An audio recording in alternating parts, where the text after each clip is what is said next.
5/15/2025 Urbandale City Council meeting. I will call the meeting to order and ask Nicole to take roll call, please. Bodie, Here. Cacciatore, Here. Carberry Montgomery, Here. Kroll. Here. Rosendahl. Here. All right, please stand as you're able for the Pledge of Allegiance. I pledge allegiance to the flag of the United States of America and to the republic for which it stands, one nation, under God, indivisible, with liberty and justice for all. Urbandale is a national leader in character counts, endeavoring at all times to promote and model the principles of trustworthiness, respect, responsibility, fairness, caring, and citizenship. In conducting tonight's meeting, we expect that all participants elect in a respectful manner consistent with these principles. Item 2 is to approve the agenda, and I'm going to ask for a motion. The agenda, we're going to amend that to remove item 6.8 from the consent agenda on the liquor license application, because that was asked to be removed. So ask for a motion to approve that as amended. So moved. Motion by Kroll, Second. second by Cacciatore. Discussion, please vote.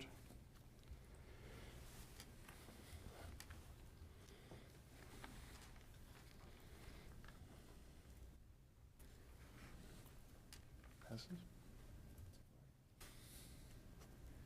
Just give me the thumbs up. I'll say that passes. And that passes. All right, that passes. Thank you. Item 3, presentations. We have none tonight, I don't believe. So we'll move on to Citizens Forum. This is the opportunity to address the council on something that's not a part of tonight's regular agenda. Would anyone want to address the council this time? All right, seeing none, we'll move on. Item 5, the adoption of minutes. First from the July 1 City Council meeting. Motion to approve the City Council meeting minutes of July 1, 2025, amending item 9.10 to reflect the fee waiver approval as a pilot program with the policy regarding fee waivers to be considered at future meeting. Okay. Second. Motion by Rosendahl, second by Carberry Montgomery. Any further discussion? If not, please vote.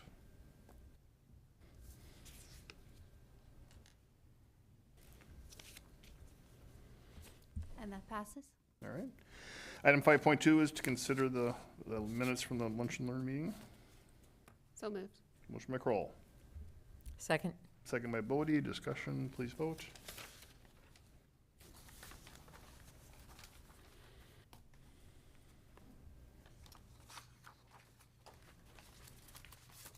That passes. All right, thank you. Item 6 is the consent agenda, and without item 6.8.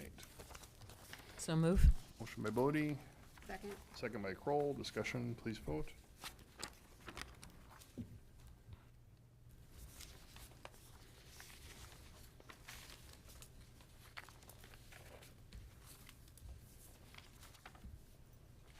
That passes. All right, thank you. Moving on to item 7.1, public hearings. First is public hearing to consider the bids, for the consideration of bids for the library chiller replacement. The public notice for this is published in the June 27, 2025 Des Moines Register. Ask for any objections to that notice is published. There were none. Is there a motion to open that public hearing? So moved. Motion by Kroll, Second. second by Bodie. Discussion, please vote.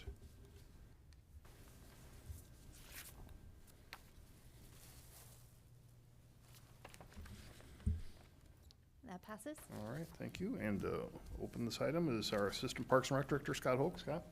Thank you, Mayor and Council. Again, Scott Hoke with the Department of Parks and Recreation, here to talk about the chiller bids.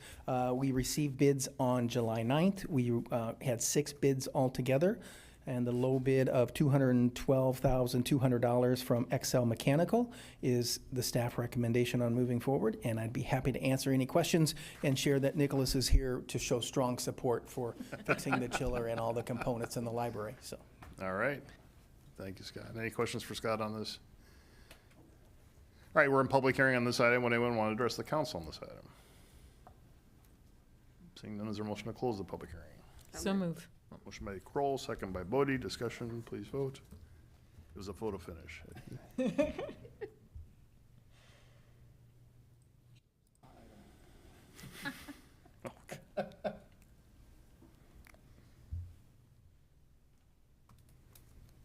That passes. Thank you. There are 3 items for consideration.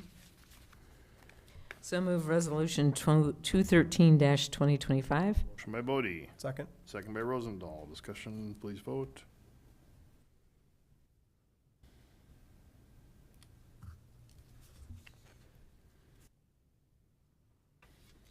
That passes.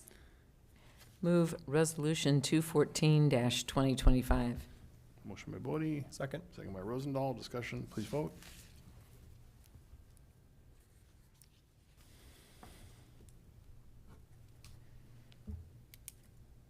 That passes. Move Resolution 215-2025. Motion by Bodie, Second. second by Rosendahl. Discussion, please vote.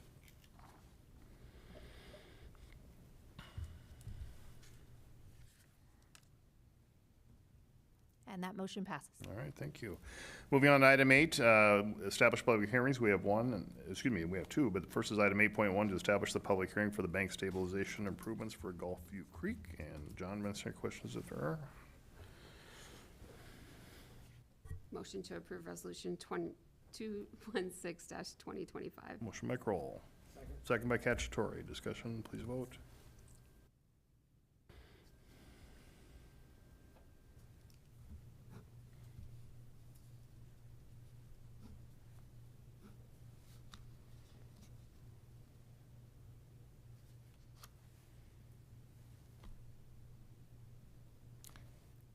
I've voted 3 times on this now. Here it goes. Did one of them take? Yes. There we go. Okay. Yes, thank you. That passes. All right. And then item 8.2 is to establish the public hearing for the bank stabilization improvements for Walnut Creek. Move to approve resolution 217-2025. Motion by Kroll. Second by Cacciatore. Discussion, please vote.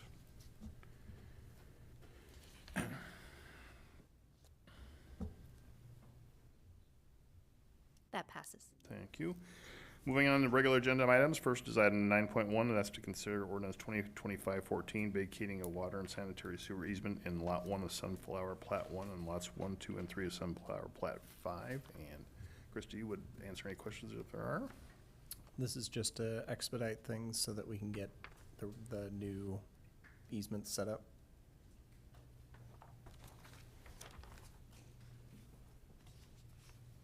Yes, actually, it's to expedite so that we can get the final plat recorded that creates the 2 lots, one for the convenience fast and fresh and one for the main store. Gotcha. Motion to suspend the rules requiring 3 readings of an ordinance for ordinance 2025-14. Motion by Rosendahl. Second. Second by Carberry Montgomery. Discussion, please vote.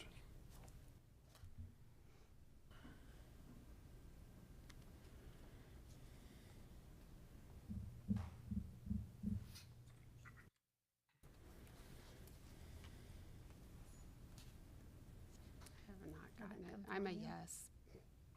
I haven't gotten a voting screen.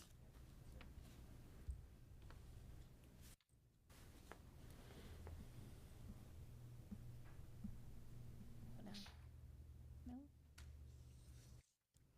I apologize. May I do a voice vote? Rosendahl, Yes. Carberry Montgomery, Yes. Bodie, Yes. Cacciatore, Yes. Kroll. Yes. Thank you.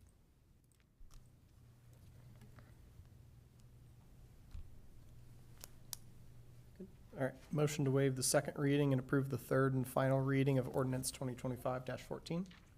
Motion by Rosendahl. Second. Second by Kroll. Discussion, please vote. Or roll call.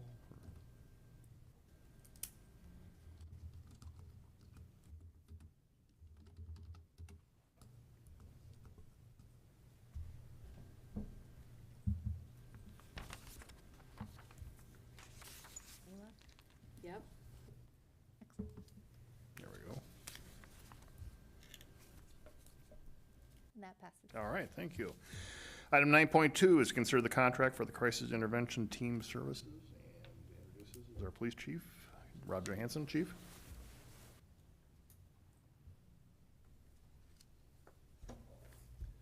Mayor, members of council, we have a contract in front of you tonight from Iowa Primary Care Association. They are the group that took over behavioral health for the state, statewide. They contacted us about our crisis intervention team and have offered some funding for the officer position. That's the contract for this year will be up to $150,000 for paying benefits for that officer. And then, as I put in the council letter, there's a step down in that funding over the next several years. So next fiscal year, it'll drop to 75% funding of that 150,000, I'm assuming, and then down to 50%, and then 25% going forward every year after that. Contract renews unless we terminate with them or they terminate with us. There was a provision in there I talked to them a little bit about. There was some back and forth about the mental health professional and getting some funding for that position. And they agreed to meet within the next 6 months to discuss. I think they have a lot on their plate right now, taking over the state, all the state systems for behavioral health. So I was happy with that proposal to meet with them in the next 6 months. We'll see if we can get some additional funding coming our way for the mental health professional that she started back today with us, actually. So our group is back up and fully functioning as of today. Perfect. And I'd answer any questions if there are. The contract is very lengthy and detailed. Maria went through it and we made a few changes proposed back to them, and they adjusted a little bit in it. So I think we got it where we need it right now. All right. Any further questions? When it comes to, like, there was a part in there that was mentioning that they could request information from us as the provider. What, like, is that just kind of like aggregate case data, or is that something where like they could request individual personal information? I think it probably is going to be the aggregate data. You know, how many people have we serviced? You know, what breakdowns are there, age groups, those types of things. But I believe, based on the contract, at least the way I read it after that question was posed earlier, was I think they could request the individual data, if individuals' information, if needed, to verify. I think it would be, you know, I don't think that will happen, but I think they could potentially ask for that information to verify that we are providing that service and not just saying that we are. So that's kind of the way I read it. I would add to that, I mean, A, I don't think they're gonna ask, and B, like, substance use disorder data is the most highly protected confidential data. And I don't think you should release it if they do ask and just provide aggregate, even if they do ask. But I have never seen, I mean, even as an HHS employee with a sliver of a hat, we never get individual data, ever. Very good. And any individual data that we have is considered a confidential record by Iowa code, so we have that as well. Excellent.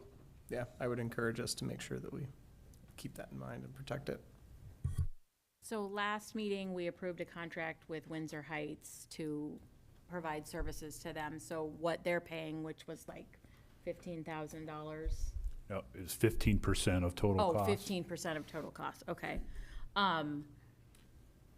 That'll be reduced with this, so whatever we are paying. Whatever our output is, Right. they will pay 15. Whatever our bottom, and I told them that we were Okay. partnering with Windsor Heights. And that would be for the cost of the officer and the mental health professional? Yes, Okay. that's correct. I ballparked it around, if full cost and we got no additional funding, I ballparked, Windsor Heights costs around 40,000 a Okay. year, just ballparking the pay and benefits for those two positions at 15%. That's very rough math, but if we get the funding for the officer position, pretty much, that 150,000 will pretty much cover the pay and benefits for the officer position, be a little higher than that probably. That we'll pass that savings on to Windsor Heights as well. So they'll just pay 15% of what our out-of-pocket is. And minus we're the grant. paying for now out of pocket for the mental health professional? Yes, Okay. And hopefully within 6 months, we'll have something. I hope so. Okay. Thank you. You're welcome. All right, with that, is there a motion? Move approval, council letter 8226. Motion by Kroll, Second. second by Rosenbaum. Discussion, please vote. I almost said Rosenbaum. I'm combining you and voting. That passes. All right, thank you. Item 9.3 is consider the equipment purchase for the 4 mobile radios for ambulances. And Chief, do you have any, Assistant Chief Bingham, do you have a presentation, Chief, or? Just answer Okay, any questions essentially that are associated with it. council letters provided, we had a, sorry, I'll get in front of the mic here. We had a grant that was through the rural, let me see how this is a very lettered thing. Rural Emergency Medical Communications Demonstration Project, which is actually through the Department of Homeland Security and HHS. That funding was work stoppage in February of 25. And then subsequently, we kind of waited, and then I got an email on June 26 stating that we needed to either return the equipment or purchase the equipment. And so the letter is to essentially purchase the equipment to upgrade our previously 4 budgeted radios that the grant was going to cover.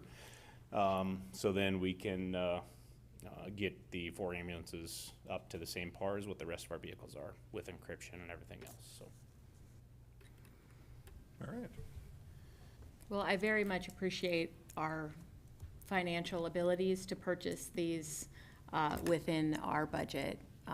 I know there are many communities that probably are unable to do that. So thank you for everything that you do, and I'm glad we're able to provide these despite the rug being pulled out from underneath us with the funding. So I feel sad for the communities that don't have the resources to be able to purchase these. Is that a motion? Oh, absolutely, if it's a motion. I will move approval of Council Letter 8235. Motion by Carberry Montgomery. Second by Cacciatore. Discussion, please vote. And is this something that we could raise with our federal delegation to just let them know that this is something that we're gonna have to just carry forward with in the interest of public safety and We that- could. Yeah. My honest visceral reaction would be we may in fact have bigger fish to fry down the road. I mean, we could certainly say, hey, this happened, and, you know, it's almost unprecedented that you would receive funding through a grant and then not actually receive the funding and Right. through no fault of your own. But my honest advice to you, Blake, and to the council would be to hold off on detonating a bomb over what's a relatively low amount of money when Yeah. we may have bigger issues down the road where we need to, we have other federal legislative matters we need to get going. Well, I Yeah. think my suggestion is that we keep a list. I mean, I don't know where we're at with, the library programs, things like that, are kind of, everything is in flux where we've landed on things. But I think keeping track of, so, next May, we can say, hey, Right, and we have started a spreadsheet both on the expense side and if there are revenue challenges, revenues that we were expecting to receive that we don't receive, we'll have that list. I've said what I said, so if it's something you want us to do, we would do it. I just think we've got other issues with the federal delegation, and, we're trying to get the special census going again, and I'd much rather really focus our attention on maybe those things that have more commas and zeros than this particular matter, but. I think that's fair. I just think it's good to keep the whole list, and at some point, we present the whole thing, personally. So yes, we have motion and second, so please vote. Thanks, Chief. And that passes. All right, thank you. Item 9.4 is consider the bids for the 2025 sanitary sewer manhole lining program, and John Larson would answer any questions if there are.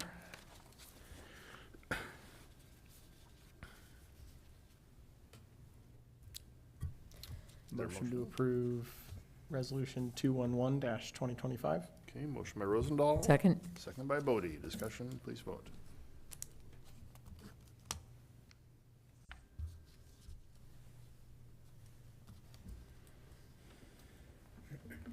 That passes. All right, thank you. That takes us to the end of the regular agenda, so I'll turn it to David for our city manager's report. David? Thank you. I've got 2 items for tonight. The first is not particularly time sensitive, but I just wanted to bring this up and give the council and really everybody an opportunity to chew on this and see what your thoughts are. I would like the council to consider the possibility of starting our council meetings at 5:30, if that's something that the council can do, if it's something that you're going to have struggles to actually physically get here, and we certainly understand that. The purpose is really twofold. We've got the agenda item placeholder at the end of the meeting for discussion of hot topics, or I forget the exact verbiage that we use. We've been reluctant, or I've been reluctant to really add a lot of those kinds of things to these agendas, just because tonight, of course, notwithstanding, for the record, we're 21 minutes in here, and the only thing standing in between everybody and dinner is me at this point, and I apologize. But I do think it's worth at least giving some consideration. Again, that's got to be driven by the council's ability to get to the meetings, and I recognize that. And we'll stay as late as we need to stay and come to meetings anytime the council wants to start them. But I want to just throw that out there as far as, we are struggling to try to find, this would have been one potentially, but find meetings where we have time at the end to really do those deep dives. And we're going to continue to use the lunch and learns and work sessions and other things. But I just wanted to mention that. And if that's a no-go because of scheduling, I certainly understand that. And on a parallel track, I am investigating a slow release Geritol that might help me kind of get through the longer meetings. So there'll be no problem if we want to stick to the plan stick to the plan that you've got now. The second item is a little more time sensitive, and I've had some preliminary conversations with you about this, but I wanted to really get it out there for public discussion, and that is our process for our 2026 to 2030 capital improvement program. And I want to be very respectful of the fact that Urbandale has had for many years a CIP committee, and that's been part of our engagement. I recognize that. But I would propose that there at least be some consideration for a different approach for this year, and one where we would utilize at least 2 work sessions with the entire council present for those work sessions for a couple of reasons. One is every single council member, every single policymaker gets the same information at the same time, at the same depth. And that's both on the projects and what we're proposing on what timeline, and then also how we're going to pay for that. I think that's important, is that equal deep dive. It also gives the council an opportunity to do some deep dives within that meeting, and then the follow-up meeting, the second meeting. So if there are things, what I would propose, and Nikki and I did discuss this last week, is actually dividing it up based on departments or functional areas. And so we would advertise that. We would let folks know, if you're really passionate about this issue, this is the meeting, so people don't have to come necessarily to all the meetings. We also have the interactive map that is a huge, in my opinion, a huge asset for the public, and is a great engagement tool. We would make sure that we have very robust public engagement on it. I do think the CIP, and certainly if the council wants to keep a committee approach, I'll stop talking. But I do think it's one of the 3 biggest policy decisions the council makes, and it does give me pause, the idea that there may be catch-up, there may be provisions, details that get covered in those meetings that all 6 of the elected officials don't hear at the same time. I do think that could lead to better engagement of the council, and I guess at this point, in my mind, that's a fair trade-off. I think there are things we can do on the public engagement side. One of the things we've talked about is a dedicated portion of the meeting at the end of the first meeting, maybe the end of both meetings if we're going to divide it by subject matter. That way folks can hear the details of the project. Sometimes that answers questions, and so if you're viscerally opposed or if you're really in favor of something, but then you actually hear the project in its detail, that might help lend an opportunity. We'll obviously have public hearing as required by law, and but I think there's ways we can check the public engagement box, but also have if there's details of a project. I've seen that work session model with all the elected officials present really work well, and kind of cut issues off at the pass. hey, I've got a question about, why are we doing this in 27 and not 28? It's answered right then and there. Or, are there bike lanes? Why aren't there? Or we're doing, what are we doing around sustainability? And it gets addressed. Or if it can't get addressed in that meeting, it comes to the follow-up meeting. It's a little more informal at that work session environment. And then in January of 2026, the council would have the public hearing and consider the full CIP and make the decision at that time. So I think that covers kind of the basis of it. I can go into more detail, but basically I just want to, I know we're getting close to needing to make that decision, so I wanted to bring that up tonight.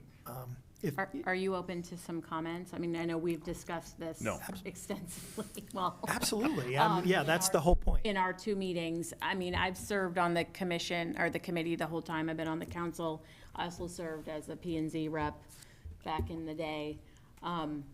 And I think, and I remember vividly telling Blake, when he was elected, you need to come to this meeting, so you know what the heck you're gonna vote on at your second meeting in January. So I think there's a lot to be said to have the whole council hear the whole presentation, because the rest of the council doesn't get to hear it. I would like to figure out a way to get the feedback from the boards and commissions, and I don't know what the behind-the-scenes timelines are in terms of, we get a great presentation, but is that being prepared up until the, 11th hour right before that meeting? But is there an opportunity for, the library board and the parks board and the plan and zoning commission? I think those are probably the major one, and the public art, to directly give us some feedback, because that's what we would be missing by them Sure. because that's most of the committee is those reps and then some at-large members. But I think in general, having the whole council here to hear the in-depth presentations from staff, which is amazing, is a step in the right direction. But I think engaging our boards and commissions is also important, and not just inviting them to come to the meeting, but like having the staff person for that board present relevant items Yeah. and get their feedback to send to us somehow. That was my thought. Actually, I think, in talking to David about it, I think we could actually broaden that, Bridget, and say, have those items that are relevant to each board and commission, look at those and comment on those, and then compile those comments and then have that to the entire council. So I think there's a way to do that and broaden the representation rather than have just maybe one P&Z member, is to have the entire commission or one library board member or whatever, have the entire board of commission review and discuss the items that are relevant to those boards or commissions, and then provide comments back. And then, but I do think, in speaking to David about this, I like the idea that the entire council would do this, because it just provides, not that you don't have the buy-in already, obviously you do, because we do this, but every single council person has the in-depth review of every project on this. I think it's a valid way to go, so. And one last thing on it is, one of the things that I've seen come out of these work sessions in the past is we make notes of, there's a theme of questions, and we may not be able to answer that in the work session, but before the project comes for a policy decision, then we work those things into the presentation that comes to you as part of that policy decision. So, we know that there's serious questions about a certain part of a project. The project itself may not be in question. So then staff works that into the presentation. Much like when we know there are questions going into a policy decision, we want to tee it up in a way that answers those questions for you up front. And I do think we can really beef that part up and get those questions answered, and keep everybody equally informed. That's great. I've served on CIP for quite a while. I think this is a great idea. Yeah. Again, as I said, when he presented it, I said, we've always done it the other way, but that's not the reason to do it that way, that we're always doing it. So I think this is a great change, and I think it provides that buy-in that I think we need, so. I think we need to have cookies to encourage public input. Or pie. Or actions on We're bribing, specific we're parks bribing items folks into too. providing public input. I mean, isn't that how all public input works? We will certainly, and we'll discuss too, we are happy to make those How- yeah. adjustments. Any way we Getting can- the full, getting those boards and commissions Yeah. on notice that the change is coming Yes. and that we want their input and give us a little time to come up with the details of that. And I guess before we like commit to something, I'd like to know like generally what you're thinking of, like an evening, Saturday, what sort of, I mean, like a Thursday, I'm just throwing something out there, for these workshops. Okay. We preliminarily discussed evenings, trying to keep it about 90 minutes, splitting everything up into manageable chunks. Rather than, I like the all-day Saturday for a budget, but I think for a CIP, lots of maps, lots of details. It may be better to split that up into 2 meetings. And there's a little bit of an experiment too. So if we get to the end of the second and we need a third, we'll have a little bit of runway there. Because it's my understanding the council wants some time in between that and actually adopting. So we're not trying to change the date. We understand the adoption would still be in January of 2026, but we would start that process as early as we could in getting the projects in front of you and the financing in front of you. Yeah, I just want to say, I think it's real important that those commissions know that they're being involved in that and they're being involved in CIP, because otherwise we're going to have some folks who've been on CIP for a while who feel disappointed, maybe. And I think we can fix that by recognizing they'll be still part of the process in Yeah. a meaningful way. Again, I think broaden, from the commission's standpoint, broaden that participation. The ones that we may want to figure out how to just keep involved in the process are the at-large folks that may. Right, yeah. How will this impact staff and their preparation? I don't know that it's going to provide staff, it's no less work and not necessarily any more work in terms of what goes on behind the scenes. I do think that what it will lead to is maybe clearer understanding of the project. So the benefit really is more about the communication with the council more than, it's not relieving staff of a lot. In fact, the expectation is we're going to be providing a lot of information to the council. So I don't anticipate it being less or more laborious for the team of folks working on it. I'll ask that again in 2026. Yeah. Yeah. See how it goes. I don't think they'll hate it. That's as far as I'm willing to go today. All right. Anything else? All right, thanks, Amy. As you all know, we had an awesome 4th of July. We all made it back, so it means we found Pat and thanks to Nicole and staff for keeping us in a line. And just a couple of other things, like trying to go down the list. If you have not, I'll start with this, the community crate. Blake and I went, I highly recommend you go and check it out. Something to consider is the crate is actually owned by either the Harkin Institute or Project Uplift. So it's physically owned.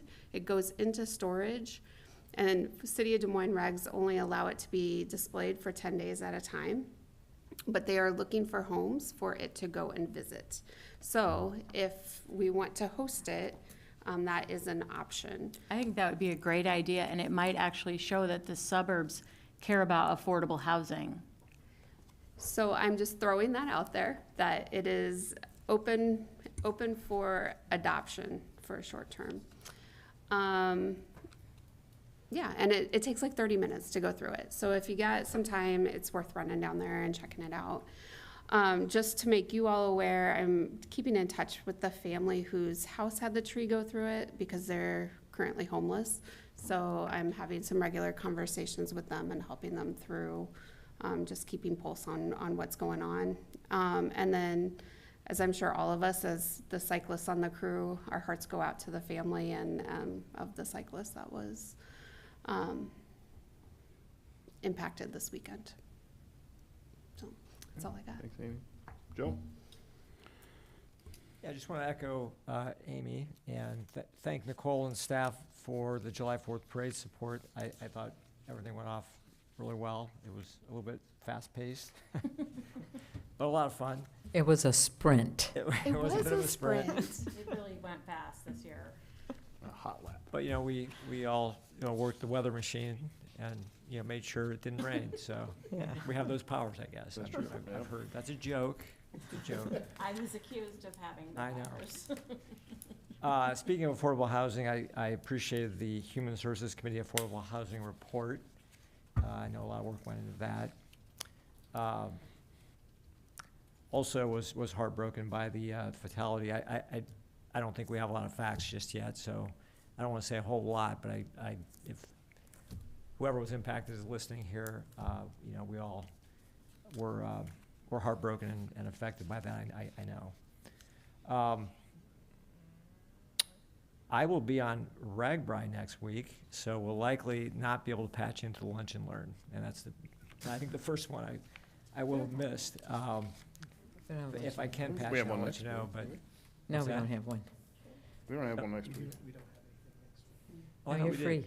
No, you're good to go. You're free. We knew you weren't gonna be available. Something's on something's on my calendar. Okay, well, good, that's perfect then.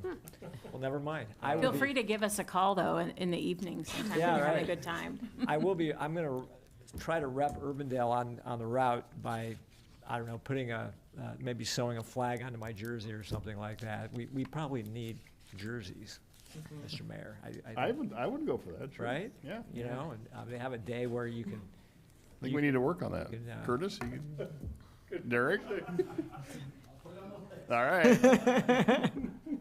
Urbandale bike jerseys. That's really all I've got. I had a nice, thank you to David and Jan Herkey for spending time with me on the phone yesterday, talking about the Walker Johnston Reimagine project, and also looped into that was information about what we're doing or planning for Walnut Creek Regional Park and West Urbandale. So I have a much better understanding now of how those things kind of fit together and what we're doing. So thank you for that, and that's all I got. All right. We do need to get Clydesdale size jerseys, though.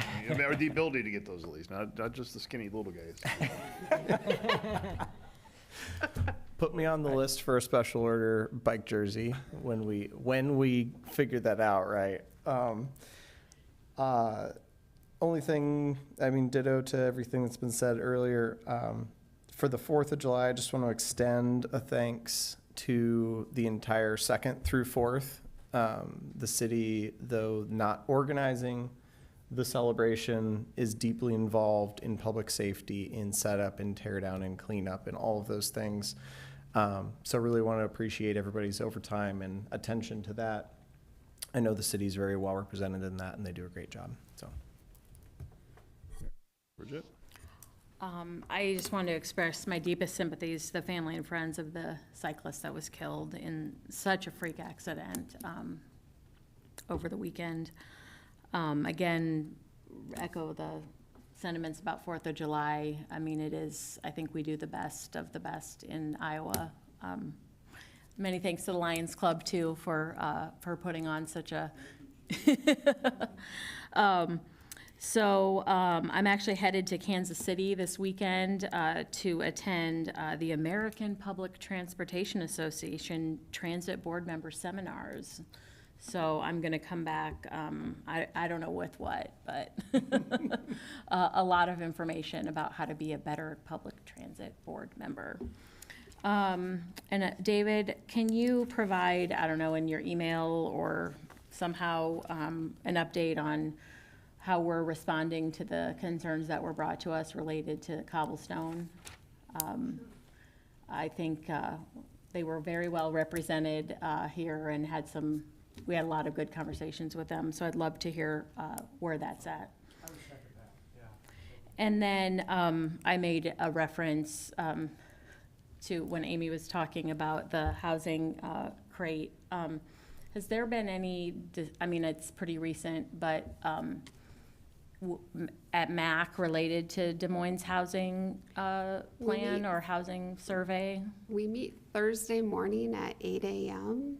and I texted a request for the agenda on the way over here. Because I think, you know, that at least, you know, and I know David's had conversations and we've all, you know, heard different things, but I think I have some, I'm struggling with they're abandoning, you know, tax credit projects until the suburbs, you know, carry their weight.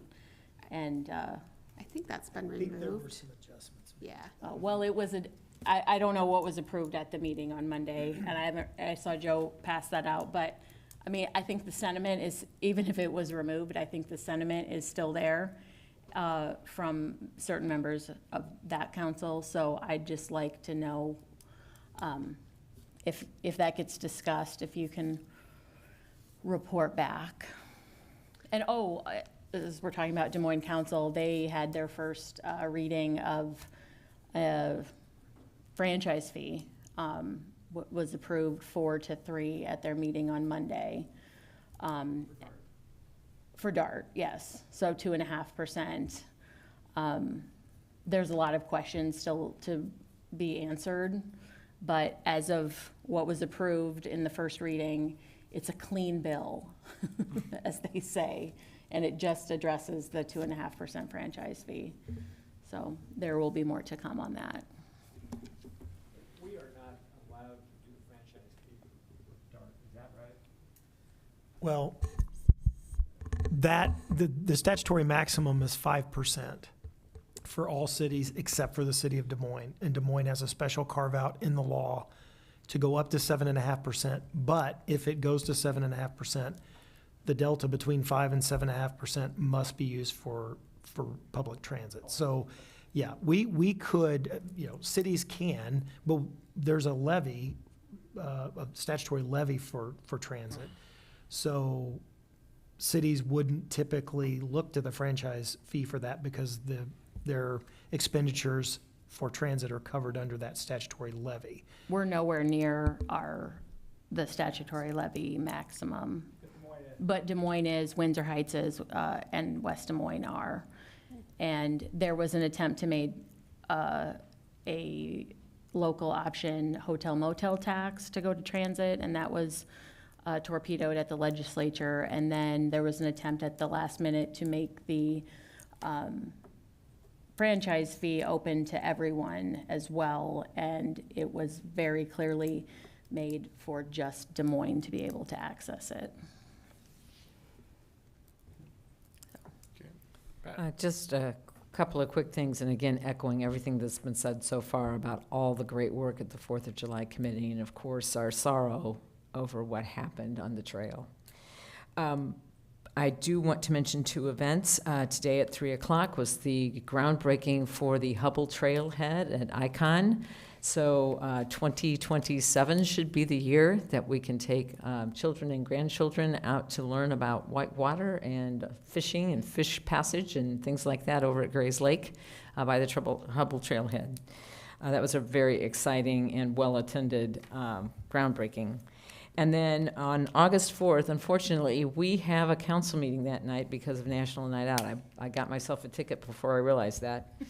But at 6 o'clock, there will be a presentation by some of the scientists and the facilitator of the Central Iowa Source Water Research Assessment Report. Again, it's a large report. I'm only about a third plus through it. But I think it's going to be one that, as time goes on, we'll all want to know more about. But it's really an assessment of the water quality in the Raccoon and Des Moines rivers. And it's not as good as we'd like it to be. Yeah. All right. Thank you, Pat. Pat, where is that on the 4th? Where is that? It's at the Harkin Institute. Yeah. And again, I want to remind us all of all are welcome. meeting we need to have, that we kind of wanted to do something about civil rights commission piece. And when that mention of franchise fee came up, we had talked about getting more education around that, and that's still on the plate Right, somewhere. we have, Scheduled a lunch and learn? That's, well, not a lunch and learn, but we actually have a very thorough update that's forthcoming, and I know that's been a few months in the making, Yeah. and that's on me, but That's okay. we do have. And then, opportunity for follow-up one-on-one for discussion. Super, thanks. All right, I have just a couple things. Again, I'll certainly echo everything that's been said on the two items before. And I think really the only thing additional I have tonight is tomorrow at this chamber to do the lunch and learn. Gina's here nodding, making sure we're still doing that tomorrow. So, yep. Okay, I'll be there. All right. So we'll do that. And I also want to acknowledge Scott that we have in the audience tonight, Andrew Reeson. Andrew, do you want to stand up and acknowledge? You want to say a few words? I'm Andrew Easton. I came to this meeting because I'm working on my first class for Scouts. All right, well, thanks for being here tonight. I have nothing further, so we stand adjourned. Thank you, everybody.